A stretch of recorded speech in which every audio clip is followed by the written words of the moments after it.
Bismillahirrahmanirrahim. Assalamualaikum warahmatullahi wabarakatuh.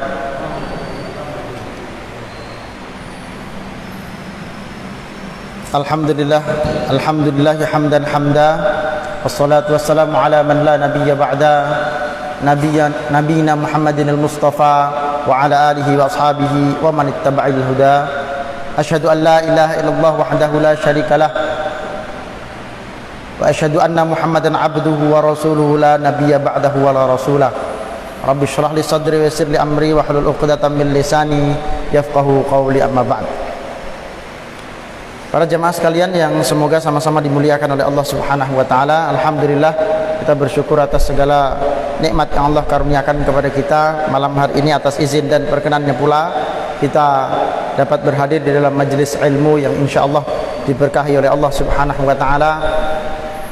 Tentu hadirnya kita di sini juga semata-mata karena mengharapkan ridha dan keberkahan dari Allah Subhanahu wa taala. Keberkahan hidup, keberkahan waktu, keberkahan kesehatan, dan keberkahan dari apa yang telah Allah Subhanahu wa taala berikan kepada kita. Jika apa yang sudah Allah karuniakan kepada kita, kita gunakan dalam rangka untuk ketaatan kepada Allah Subhanahu wa taala, maka semua itu akan menjadi lebih berkah, jemaah yang dirahmati oleh Allah Subhanahu wa taala.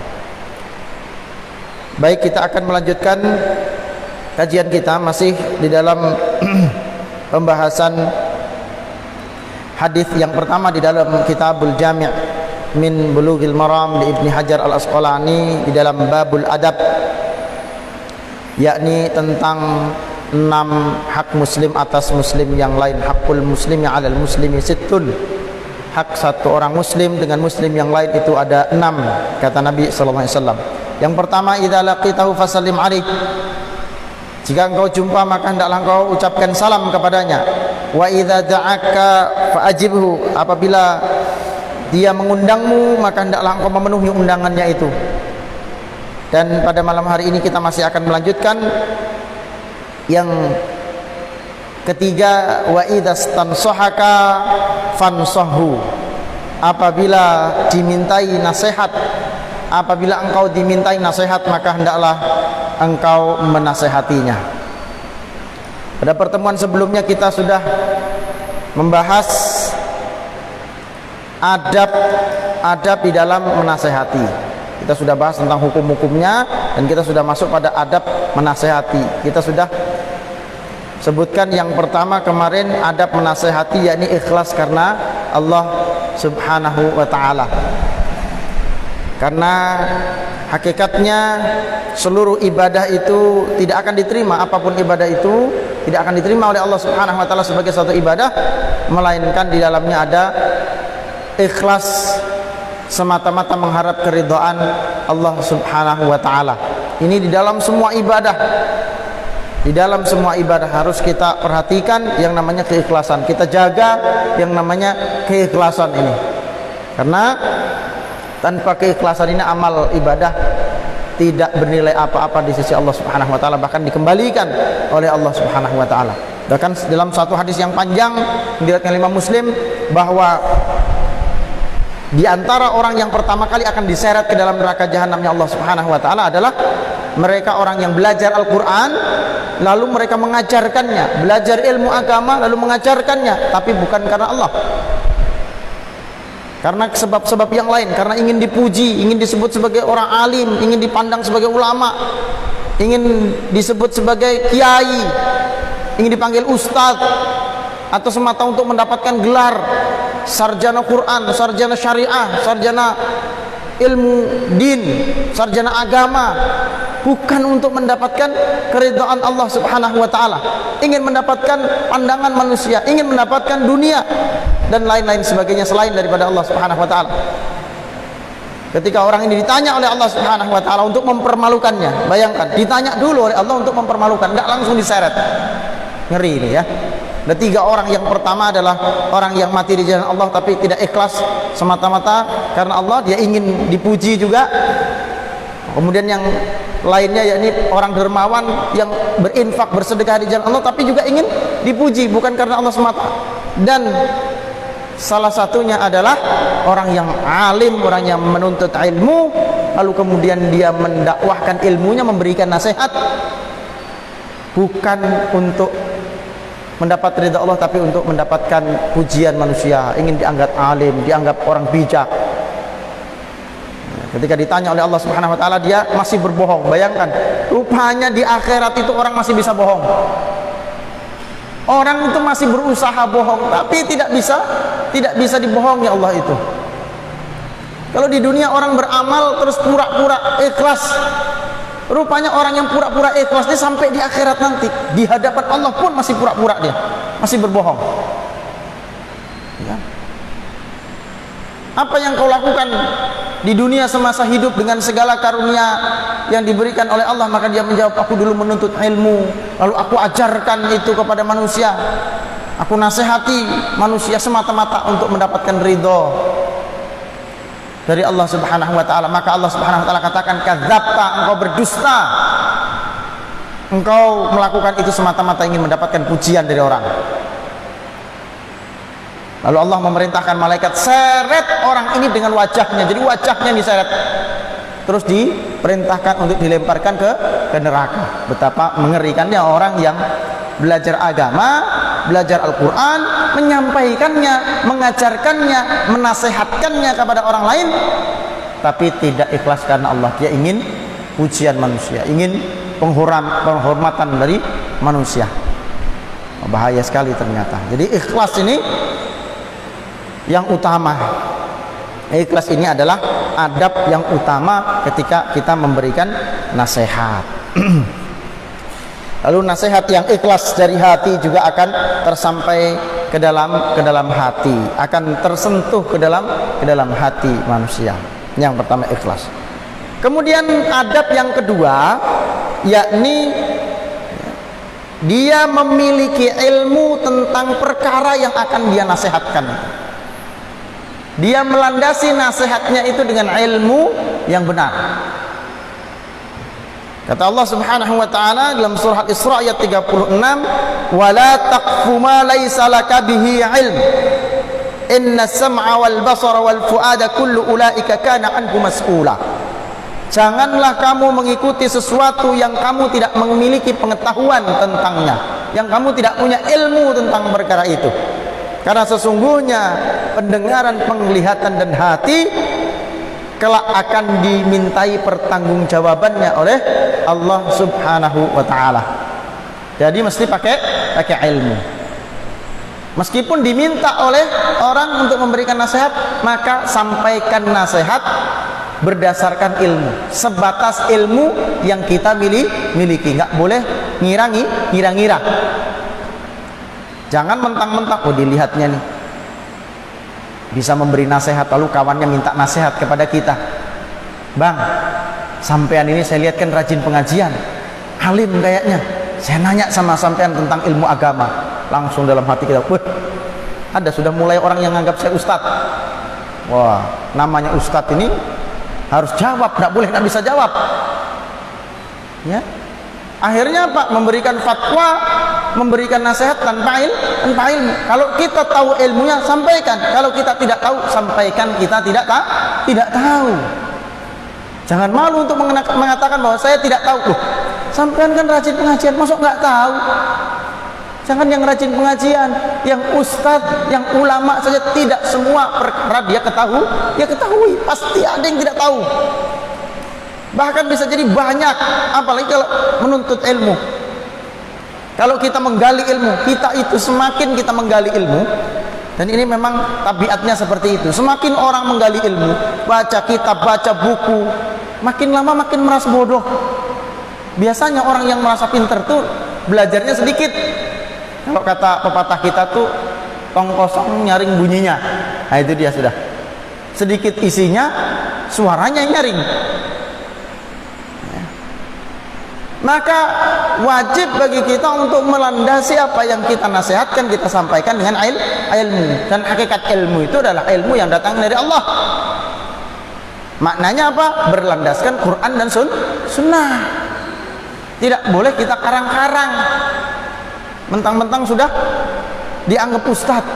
Misalnya, ustadz minta nasihat, apa hukumnya begini. Semua langsung dijawab tanpa landasan ilmu. Kalau memang tidak tahu, sampaikan tidak tahu. Tidak tahu. Nanti coba saya baca kembali, saya lupa atau tidak tahu. Nanti saya baca lagi, saya periksa. Atau nanti saya tanyakan kepada guru saya. Tidak usah malu kita tanya seperti itu. Atau kita sampaikan, ayo kita tanya sama-sama kepada orang yang lebih berilmu. Kita tanya sama-sama kepada ustadz, ayo datang pengajian, misalnya begitu. Kalau kita tidak punya ilmu, tidak boleh kita menyampaikan sembarangan, berfatwa tanpa ilmu. Dalam sebuah riwayat, ya, hadisnya diriwayatkan oleh Imam Abu Dawud, ada suatu peristiwa yang diceritakan oleh Jabir radhiyallahu anhu, sahabat Nabi sallallahu alaihi wasallam. Kata beliau, kami berada dalam sebuah perjalanan.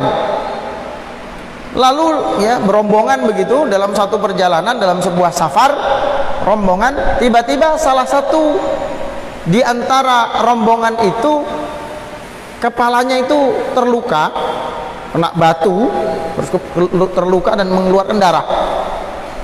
Lalu kemudian dia pas istirahat tidur malam ternyata mimpi, Pak, mimpi basah. Ya. Begitu dia bangun, dia bertanya kepada kawan-kawannya, saya ini tadi malam mimpi basah. Cuma dia tahu kalau orang junub itu harus mandi. Cuma saya ini kalau mandi kena air kepala saya ini, saya ada luka, bisa sakit.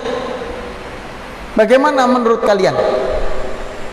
Maka rombongan itu yang ditanya oleh laki-laki ini menjawab, kami tidak melihat adanya rukhsah untukmu.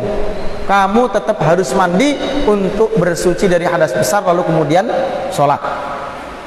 Akhirnya apa? Akhirnya orang ini pun mandi berdasarkan fatwa dari kawannya yang ditanyai. Dia mandi.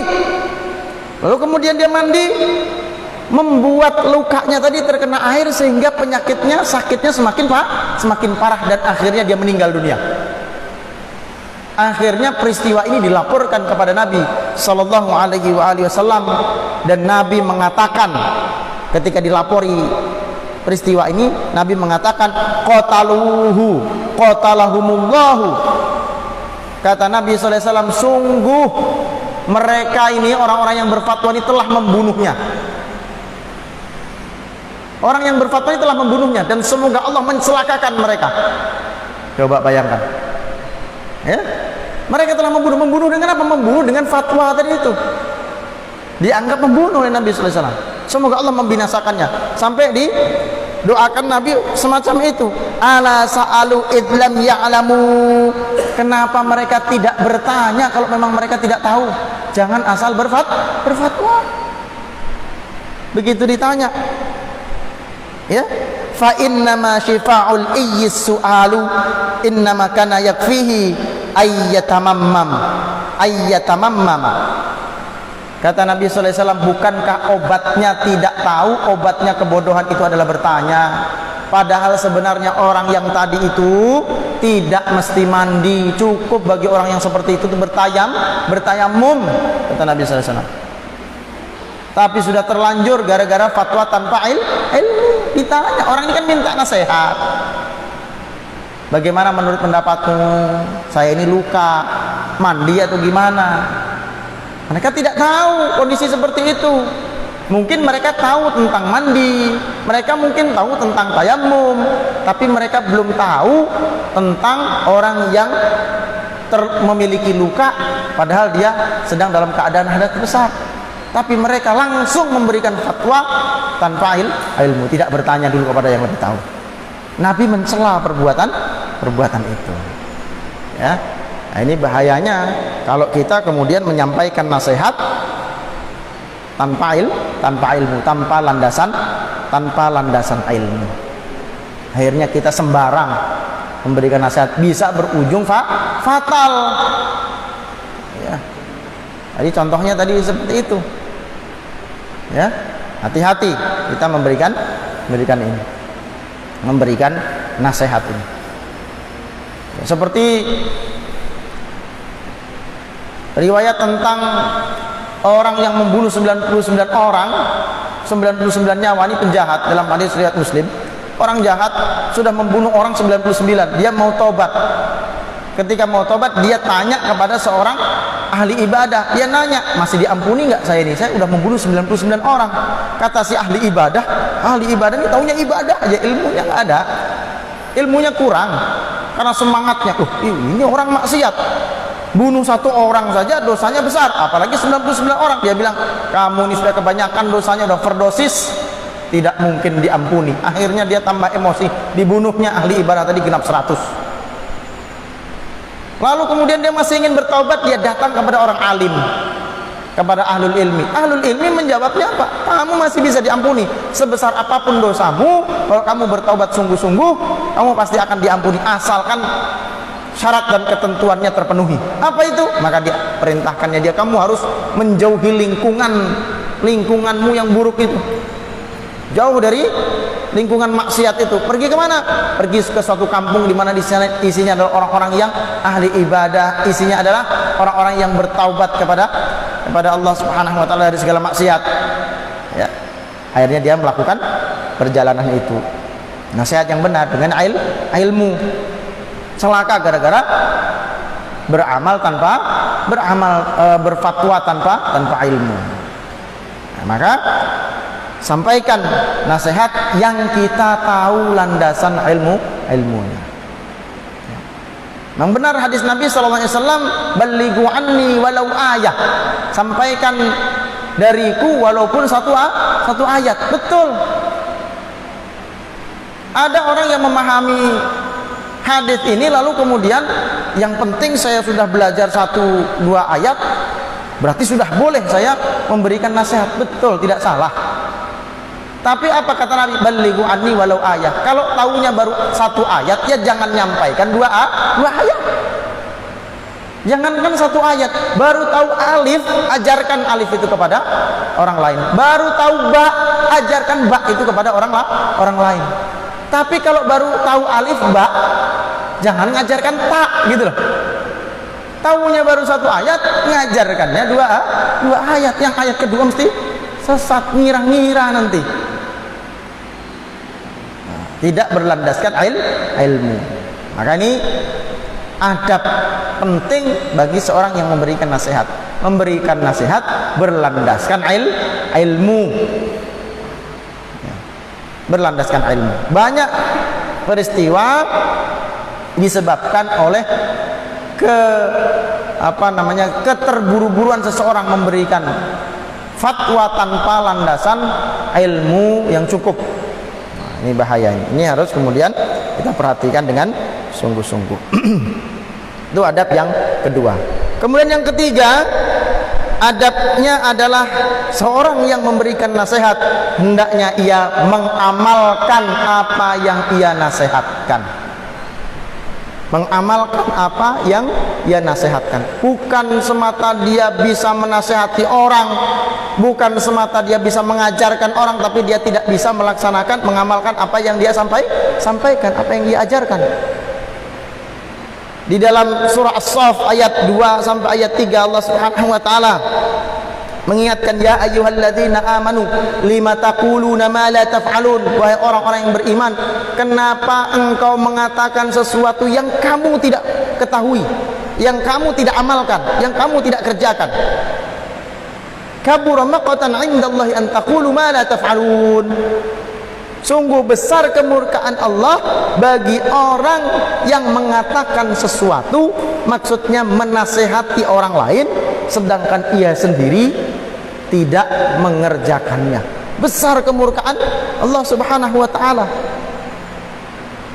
Ini ayat ini nggak main-main, ayat ini ngeri sekali. Ini ayat yang paling mengerikan bagi para pemberi nasihat, para ustadz, para dai, para ulama. Ini harus ingat betul ayat ini. Ya. Dalam ayat yang lain Allah Subhanahu wa taala katakan, atamuruna an-nasa bil birri wa tansawna anfusakum wa antum tatlunal kitab afala ta'qilun. Apakah kamu menyuruh orang untuk berbuat baik sedangkan kamu melupakan dirimu sendiri? Enggak kamu kerjakan perbuatan-perbuatan yang baik itu. afala taqilun, apa kamu nggak mikir? Ya. Aneh orang yang memberi nasihat tapi dia tidak mengerjakan nasihatnya itu. Kabura maqtan, kata Allah, besar kemurkaan Allah bagi mereka yang mengatakan sesuatu sedang ia tidak mengamalkannya. Nah, ini adab penting ini. Nah, ini harus kemudian difahami bagi setiap orang yang memberikan nasihat. Amalkan, perbaiki diri sendiri, baru kemudian memperbaiki orang lain. Sebelum kita sampaikan, upayakan perbaiki diri kita sendiri. Sebelum kita memperbaiki orang lain, perbaiki diri sendiri. Sebelum memperbaiki keluarga orang lain, perbaiki keluarga sendiri. Nasihati keluarga sendiri sebelum kita memberikan nasihat kepada orang lain. Ini penting sekali. Bukan asal memberikan nasihat, tapi berupaya untuk mengamalkan apa yang hendak ia nasihatkan. Ya. Lalu kalau begitu, wah, berarti kalau menyampaikan nasihat kepada orang lain nunggu kita sempurna dulu. Bukan berarti nunggu kita sempurna. Nggak pernah berbuat salah, nggak pernah berbuat dosa, baru itu memberikan nasihat. Berarti ustadz tuh orang suci semua tuh, nggak pernah buat salah, nggak pernah buat buruk. Tidak seperti itu tentu. Bahkan seorang ulama, Sa'id bin Jubair, salah seorang tabi'in, beliau ini murid dari Ibnu Abbas, beliau mengatakan, "Lau kanal mar'u la ya'muru bil ma'rufi wa la yanha 'anil munkari hatta la yakuna fihi syai'un ma amara ahadun bi ma'rufin wa la yanha 'an munkarin." Kata beliau, seandainya seseorang itu tidak memberikan nasihat, tidak beramar ma'ruf nahi munkar, kecuali dia memang sudah meninggalkan semua yang mungkar, melaksanakan semua yang ma'ruf, maksudnya semua sudah sempurna dia, baru orang itu menyampaikan nasihat. Seandainya syarat orang memberi nasihat itu dia harus sempurna dulu, maka kata beliau tidak ada orang bisa memberi nasihat. Kenapa? Karena tidak ada manusia yang sempurna. Siapa di antara kita yang tidak pernah berbuat salah? Siapa di antara kita yang tidak pernah berbuat dosa? Ya? Siapa di antara kita yang tidak pernah berbuat keliru? Rasulullah SAW saja pernah keliru.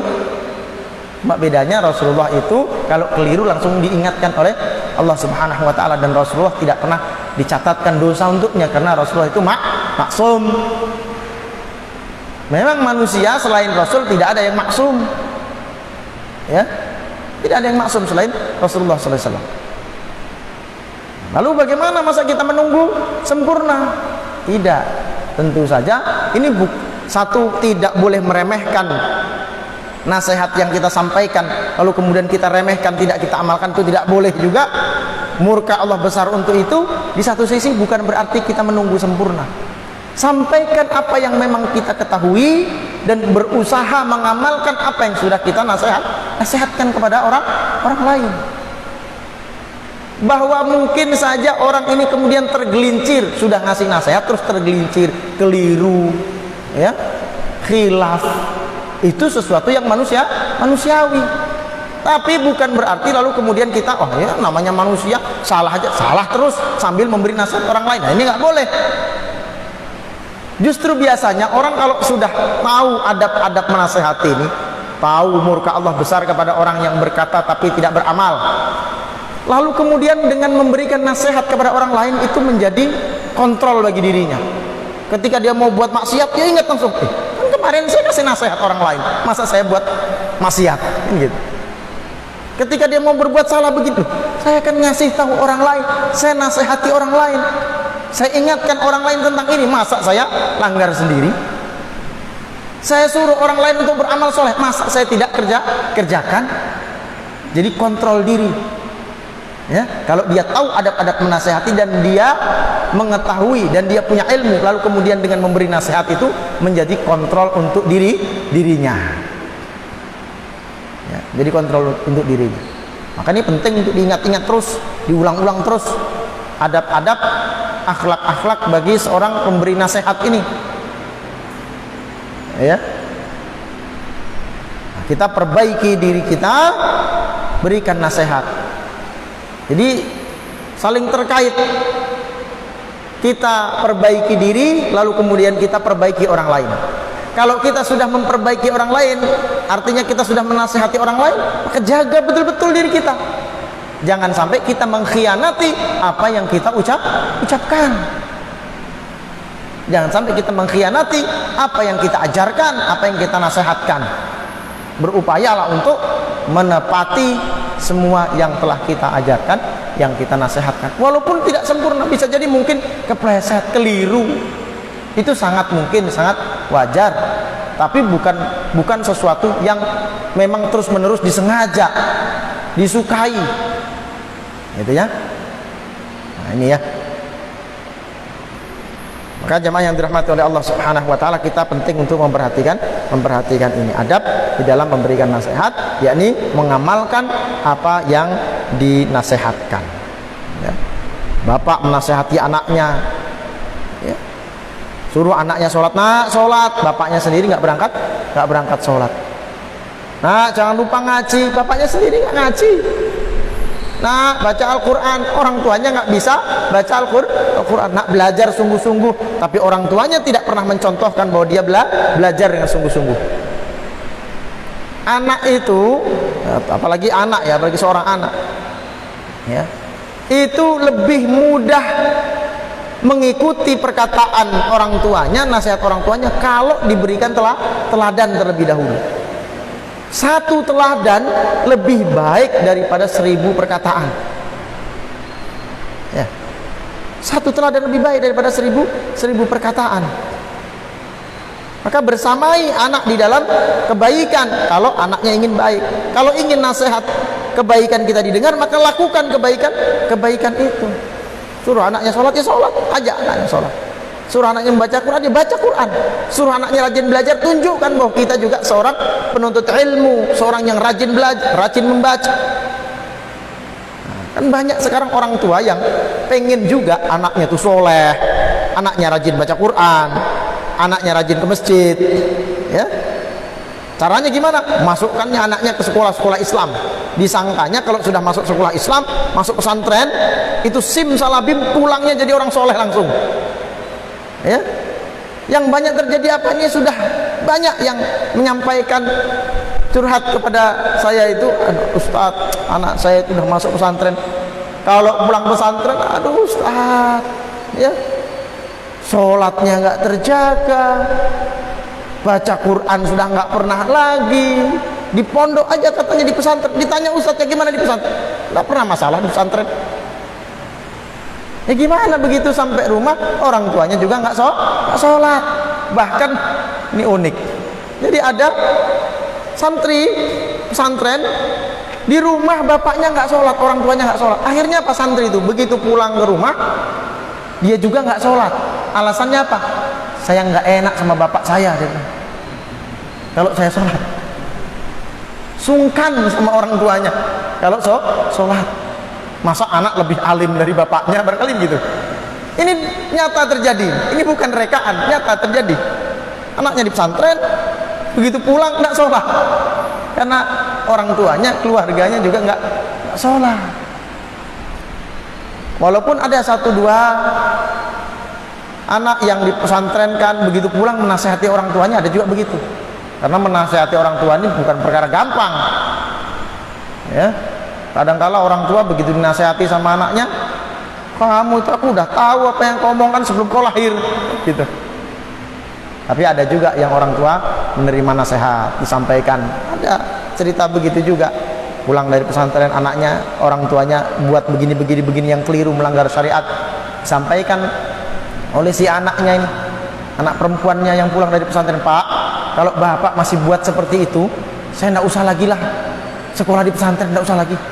Percuma aja bapak masukkan saya di pesantren, tapi bapak buat yang kayak gitu, buat yang melanggar syariat Allah. Memang ada yang seperti itu, tapi kebanyakannya begitu pulang Dia merasa harus bisa beristirahat dari apa? Dari ajaran-ajaran kekangan-kekangan pesantren. Di rumah ini memang libur semua, libur belajar, libur ibadah, libur baca Quran, libur sholat. Ya. Kenapa? Karena orang tuanya memberikan contoh. Sama seperti itu juga. Yang pulang, yang putri, yang muslimah, bahkan jilbab syar'inya dilepas ganti dengan jilbab gaul, ibunya jilbabnya seperti itu. Banyak yang seperti ini. Orang tuanya berharap, orang tuanya ingin menasihati anaknya dimasukkan pesantren, tapi dia sendiri tidak mengamalkan apa yang dia nasihatkan, apa yang dia idam-idamkan untuk anak-anaknya. Maka pendidikan sesungguhnya, pendidikan yang paling baik, yang paling berpengaruh itu adalah pendidikan keluarga. Ingat Pak ya, kan kita tuh kalau ada anak nakal, anak kita kah, anak orang lain kah, itu mesti yang pertama kali akan disalahkan adalah lingkungannya. Si anak itu terpengaruh lingkungan dia, sehingga disalahkannya lingkungan. Terus lingkungan yang mana Pak? Itu kawannya main. Dia lupa bahwa lingkungan terdekat anak itu adalah keluarganya. Lingkungan terdekat itu adalah bapak dan ibunya. Berarti bapak dan ibunya lah yang paling mempengaruhi si anak ini. Kalau anak ini jadi anak nakal begitu. Begitu juga kalau anak menjadi baik, itu atas pengaruh orang tuanya. Kadang orang tua tuh begitu. Kalau anaknya nakal yang disalahkan tetangganya. Kalau anaknya alim soleh baru dia bilang siapa dulu bapaknya. Gitu. Ya. Menasehati, amalkan apa yang dinasehatkan. Kepada siapapun itu. Lebih bagus memberikan contoh sebelum kita mengucapkan. Ya. Kan banyak orang juga sudah dikasih contoh nggak ngerti juga apa maksudnya. Mungkin anak kita, istri kita sudah kita kasih contoh, dia belum paham juga apa maksud kita. Contohkan dulu, kerjakan dulu, baru sehatkan. Ya. Kita baca Quran, baca dulu Quran, baru kita tanya anak kita, kok belum baca Quran? Tanya istrinya, nggak baca Quran kah malam ini? Kan begitu. Tapi kita baca dulu, kerjakan dulu apa yang ingin kita nasihatkan, supaya nggak kena ayat tadi, kabura maqtan indallah an taqulu ma la taf'alun. Besar kemurkaan Allah bagi mereka yang menyampaikan, yang mengatakan sesuatu sedang ia tidak mengerjakannya. Itu yang kedua, yang ketiga ya. Kemudian yang berikutnya, adab di dalam memberikan nasihat, memperhatikan cara ya, cara atau metode yang tepat di dalam memberikan nasihat. Tentu satu orang dengan orang yang lain, satu kelompok masyarakat dengan kelompok yang lain bisa jadi berbeda cara memberikan nasihat. Nasihat kepada orang tua beda, nasihat kepada anak-anak. Nasihat bahkan kadang-kadang kepada bapak-bapak sama ibu-ibu saja beda cara memberikan nasihatnya. Ya. Beda beda latar belakang pendidikan, juga beda cara memberikan nasihatnya. Bahkan kadang kala orang kota sama orang kampung itu juga beda cara memberikan nasihat. Jangan disamakan. Bahkan bisa jadi orang kaya dan orang miskin itu beda memberikan nasihatnya, cara memberikan nasihat. Ya. Kalau orang kaya diajak banyak-banyak bersyukur. Orang miskin diajak banyak-banyak bersabar dulu. Ya. Jangan disamakan.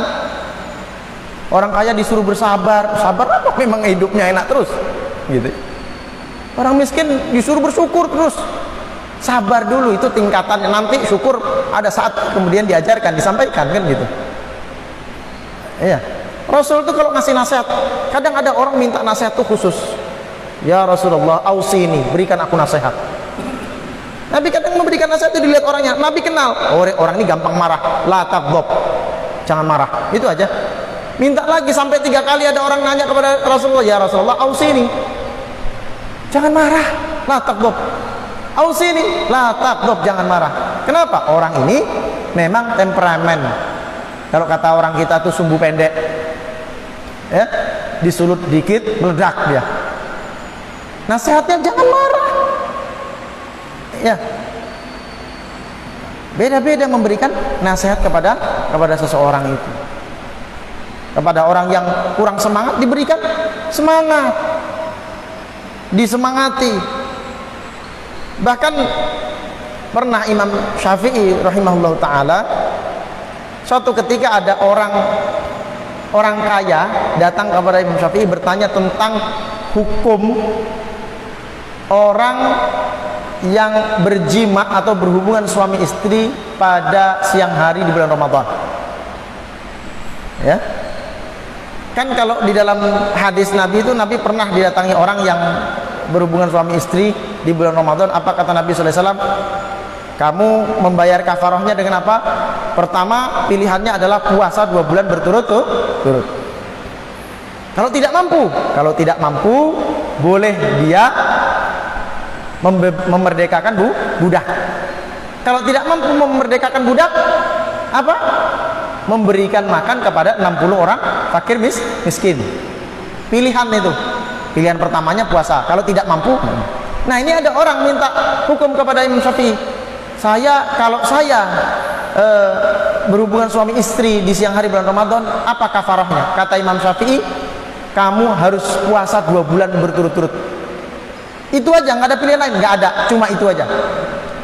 Padahal ada pilihan. Begitu dia pergi ditanya sama muridnya, wahai Imam, kenapa kok nggak ada pilihan? Padahal kan ada pilih. Kata Imam Syafi'i, orang tadi itu orang kaya. Kalau saya bilang, kalau kamu nggak mampu puasa, kamu merdekakan budak atau kamu sedekah 60, tiap hari nggak puasa dia, karena dia banyak uang. Ya, orang kaya sama orang miskin pun cara memberikan nasihatnya berbeda. Ya. Orang yang mungkin tingkat intelektualnya rendah dengan orang yang intelektualnya tinggi, orang yang pernah mungkin ngaji di pesantren sama orang yang baru belajar agama, beda cara memberikan nasihatnya. Saya ingat betul dulu guru kami, kiai kami di pesantren cerita, suatu ketika ada orang datang kepada kiai. Orang ini ya mungkin awam sekali lah tentang ilmu agama. Dia mau kurban, dia bawa sapi. Sapinya besar. Dia datang kurban sapi. Untuk berapa orang ini? Wah, disebutnya keluarganya, dihitung satu-satu. Ternyata keluarganya ada 8 orang. Ya. Kan sapi itu untuk 7 orang. Tapi kiai ini nggak bilang, waduh kurang 1 ini nggak bisa, nggak sah kalau cuma 1 ekor sapi, nggak langsung begitu. Beliau itu sampaikan begini, nanti orang masuk surga itu kalau orang berkorban tuh naik kendaraannya itu adalah sapi yang dikorban ini. Tentu yang dimaksud bukan naik kendaraan sapi itu secara zahir, maksudnya ini akan menjadi pengantar ke surga, tapi ini berdialog sesuai dengan tingkat akalnya. Kamu nanti naik sapi itu, cuma kulihat sapi muti tinggi betul, susah nanti naiknya, harus pakai tangga. Tangganya apa kiai? Kambing 1 ekor. Ya. Oh gitu. Akhirnya antar dia kambing 1 ekor. Kalau orang ini dikasih tahu pakai dalil, pakai hadis, pusing dia. Alah, saya nggak ngerti lah. Yang penting saya kurban, kan begitu. Ya. Begitu. Ada pula ini mirip ini juga sama kiai kami juga yang cerita, ada orang datang mau zakat fitrah pula ya. Dia bawa 2,5 kilo beras itu dibawanya. Ya, datang. Assalamualaikum. Ini orang baru belajar. Ya. Saya mau zakat. Nah, mau zakat fitri. Ini berapa ini? 2,5 kilo, ya. Diserahkan. Untuk siapa? Ya. Kok cuma 2,5 kilo? Kamu punya keluarga apa enggak? Punya. Berapa anaknya? Anaknya 2. Punya istri? Punya istri 1, anak 2. Apa kata kiainya? Oke, saya terima. Biasa kalau orang di kampung itu biasanya nggak keambil. Kadang-kadang langsung ada yang ke kiai, ke guru ngaji, ada yang seperti itu. Ya, langsung zakat fitrinya seperti itu. Zakat fitrahnya. Maka diterima sama kiai itu. Saya terima ya zakatnya. Ini kan sudah jadi milik saya. Sekarang saya sedekahkan lagi untuk kamu. Ini sedekah untuk kamu. Sekarang jadi milik kamu. Nah, kamu sekarang zakat untuk atas nama istrimu. Oh gitu ya? Iya. zakat lagi atas nama istrinya. Sudah diterima, ya saya terima ya. Ini saya sedekahkan lagi buat kamu. Sekarang kamu zakat atas nama anakmu yang pertama. Oh gitu ya, zakat lagi dia atas nama anaknya yang pertama. Ini saya terima lagi ya, saya kembalikan, tapi ini saya sedekah lagi buat kamu. Kamu zakat lagi atas nama anakmu yang kedua. Zakat lagi dia. Jadi dia, istrinya, anaknya zakat semua. Akhirnya dia tahu, oh ternyata satu orang itu satu nilai zakat 2,5 kilo itu untuk satu orang, bukan untuk satu keluarga. Dia tidak merasa disalahkan. Dia tidak merasa disalahkan. Ada cara, ada metode. Karena ada bisa jadi orang yang begitu disalahkan, dia langsung, kalau kata orang kita tuh merajuk, Pak. Wah, kalau ke tempat kiai itu disalah-salahkannya kita. Mau ibadah susah di situ. Nggak usah lagi bayar zakat di situ kan gitu. Kenapa? Tingkat akalnya yang berbeda. Maka beda juga kita di dalam menyampaikan nasihat. Ya. Menceramahi orang-orang yang berpendidikan tinggi, kaum intelektual, menceramahi orang di kampus misalnya sama orang di kampung, beda. Ya. Ceramahi orang di kampung tapi pakai bahasa orang kampus. Ya, untuk meningkatkan kualitas dan stabilitas keimanan kita. Bingung orang untuk apa yang diomongkan tadi itu. Ya. Ustadznya pintar betul, saking pintarnya sampai nggak ngerti saya dia ngomong apa. Ya, disesuaikan dengan keadaan, dengan metode yang tepat. Dengan anak juga begitu. Ya. Anak nggak bisa kita terus menerus kita datang sini nak dengarkan bapak mau ceramah. Ya. Coba lihat Nabi Sallallahu Alaihi Wasallam itu kalau ngasih nasihat itu datang ketika waktunya makan. Tidak dibikin harus nih khusus. Belum tentu masuk kalau khusus dikasih nasihat. Sini kamu tak nasihati. Waktu makan diberi nasihat. Kamu begini, makan begini caranya. Waktu di kendaraan, ya, lagi bonceng, Nabi SAW kasih nasihat, ya gulam, inni u'allimuka bi kalimatin. Aku ingin menyampaikan kepadamu, mengajarkan kepadamu dengan beberapa kalimat, dengan beberapa nasihat. Pas bonceng anaknya. Ya. Nabi datang kepada anak kecil. Nabi tanya dulu, oh ini anak suka main burung kecil itu. Maka ditanya kepada dia, kamu mana burungmu? Yang ditanya burung, mana mainanmu? Ditanya mainannya. Bukan ditanya langsung diberi nasihat misalnya begitu. Ya, dengan cara yang tepat. Nah, ini tentu butuh ilmu sendiri kita di dalam memberikan nasihat ini. Caranya lemah lembut atau keras itu juga harus kemudian kita perhatikan. Tidak kita asal kemudian memberikan nasihat itu dihantam sama semua orang. Semua orang diberikan nasihat lembut, belum tentu. Ada orang yang seneng, semua orang seneng dengan nasihat yang lembut itu belum tentu semua orang senang. Pernah ada orang tuh yang memang senangnya mungkin kalau dia mendengarkan ceramah yang ustadznya itu mungkin berapi-api penuh semangat. Datang ke ceramah yang ustadznya itu menyampaikan dengan lemah lembut, dia bilang, aduh ngantuk saya kalau dengar ustadz ini, kurang semangat ustadznya katanya.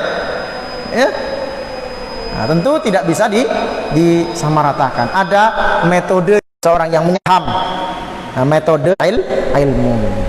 Ya, ini jamaah yang dirahmati oleh Allah Subhanahu Wa Taala. Ini beberapa adab, insya Allah akan kita lanjutkan adab-adab yang lain pada kesempatan berikutnya karena waktunya sudah habis, masuk waktu isya. Mudah-mudahan apa yang kami sampaikan ini bermanfaat. Mohon maaf bila ada salah dan khilaf. Usikum nafsi bitaqwallah ihdinas siratal mustaqim. Assalamualaikum warahmatullahi wabarakatuh. Gabunglah bersama gerakan Infak Peduli Dakwah. Hanya dengan mendonasikan dana Anda sebesar Rp50.000 setiap bulan, berarti Anda telah membantu syiar dakwah Islam hingga ke berbagai wilayah pedalaman Kalimantan Timur. Karena dakwah tak harus ceramah. Kirim SMS atau WA Anda, ketik GIB dakwah, kirim ke 0811 586 1331.